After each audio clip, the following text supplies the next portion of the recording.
ಅಬ್ಬಾ ಅಬ್ಬಾ ಅಬ್ಬಾ ಅಬ್ಬಾ ಏನ್ ಡ್ಯಾನ್ಸು ಗುರು. ಸೂಪರ್ ಅಮ್ಮ ಸೂಪರ್. ಅಲ್ಲ ಅಣ್ಣ, ನಾನು ಇಷ್ಟು ಹುಡುಗಿರ ಜೊತೆ ಫಸ್ಟ್ ಡ್ಯಾನ್ಸ್ ಮಾಡೋದು, ನನಗೂ ಭಯ ಆಗ್ಬಿಡ್ತು ಏನಪ್ಪ ಬಂದು ಎಲ್ಲ ಹಿಡ್ಕೊಬಿಟ್ರು ಅಂತ. ಬರ್ಲಿ ಗಿಲ್ಲಿಗೆ ಜೋರ ಚಪ್ಪಾಳೆ. ಒಂಚೂರು ಮುಂದೆ ಅಂತೆ ಸರ್, ಇನ್ನೆಷ್ಟು ಮುಂದೆ ಕಳ್ಸೋಣ ಸರ್. ಗಿಲ್ಲಿ ತುಂಬಾ ಮುಂದೆ ಹೋಗಾಯ್ತು.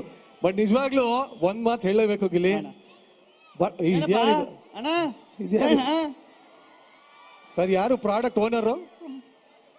ಒಂಚೂರು ಪ್ರಾಡಕ್ಟ್ ಓನರ್ ಯಾರಿಗಾರು ನೋಡಿ. ಹಾ, ಖುಷಿ ಆಗೋದಿದೆ. ಸಣ್ಣ ಮಕ್ಕಳಿಂದ ಹಿಡಿದು ದೊಡ್ಡ ಮಕ್ಕಳವರೆಗೂ ಎಲ್ಲಾರ್ಗು ಇಷ್ಟ ಆಗೋದು.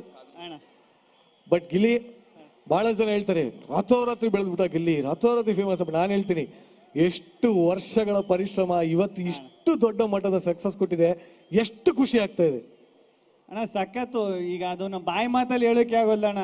ನನಗೆ ಒಂದೊಂದ್ಸತಿ ಇಷ್ಟು ಜನ ಇಷ್ಟು ಪ್ರೀತಿ ಎಲ್ಲ ನೋಡಿದಾಗ ಯಾವಾಗಲೂ ಅನ್ನಿಸ್ತಾ ಇರ್ತದೆ, ಅಯ್ಯೋ ಇಷ್ಟು ಪ್ರೀತಿ ಹೊರಗಾಗದೇ ಇರೋ ಅಷ್ಟು ಭಾರ, ಇಷ್ಟು ಪ್ರೀತಿ ಕೊಟ್ಟವರಲ್ಲ ಹೆಂಗಪ್ಪ ಇದು ಅಂತ. ಎಲ್ಲ ಇವ್ರ ಆಶೀರ್ವಾದ ಕಾರಣ ಇಷ್ಟು ದೊಡ್ಡ ಸ್ಟೇಜ್ ಮೇಲೆ ತಂದು ನಿಲ್ಸವ್ರೆ ಅಂದರೆ ಎಲ್ಲ ಕರ್ನಾಟಕ ಜನ. ಇವತ್ತು ಹಂಪಿ ಉತ್ಸವಕ್ಕೆ ಫಸ್ಟ್ ಬಂದಿರೋದು, ದೊಡ್ಡ ವೇದಿಕೆ ಮೇಲೆ ಈ ಥರ ವೆಲ್ಕಮ್ ಕೊಟ್ಟು ಡ್ಯಾನ್ಸ್ ಎಲ್ಲ ಮಾಡಿಸಿ ಹಿಂಗೆಲ್ಲ ಮಾಡ್ತಾರೆ ಅಂತ ಸತ್ಯವಲ್ವ ಅನ್ಕೋದ್ರೆಲ್ಲ ಸಖತ್ ಖುಷಿ ಆಯಿತು,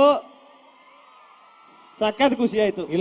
ಆಕ್ಚುಲಿ ಮೊನ್ನೆ ಇಂಟರ್ವ್ಯೂ ಎಲ್ಲ ನೋಡ್ತಾ ಇದ್ದೆ, ನಮ್ಮ ಶಾಸಕರು ನಮ್ಮ ಜಮೀರ್ ಸರ್ ಹೇಳ್ತಾ ಇದ್ರು, ಯಾರು ಬರ್ಬೇಕು ಗೆಲ್ಲಿಗೆ ಬಹಳ ಡಿಮ್ಯಾಂಡ್ ಇದೆ ಅಂತೆಲ್ಲ ಹೇಳ್ತಾ ಇದ್ರು. ಅವ್ರ ಡೈಲಾಗ್ ಜಾಸ್ತಿ ನಾನು ಇದು ಬಿಗ್ ಬಾಸ್ ಅಲ್ಲಿ ಯೂಸ್ ಮೀಟರ್ ಬೇಕು ಮೀಟರ್ ಜಾಸ್ತಿ ಯೂಸ್ ಮಾಡಿ.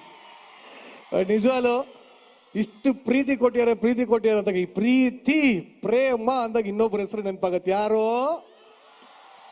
ಕಾವು ಪ್ಲೀಸ್.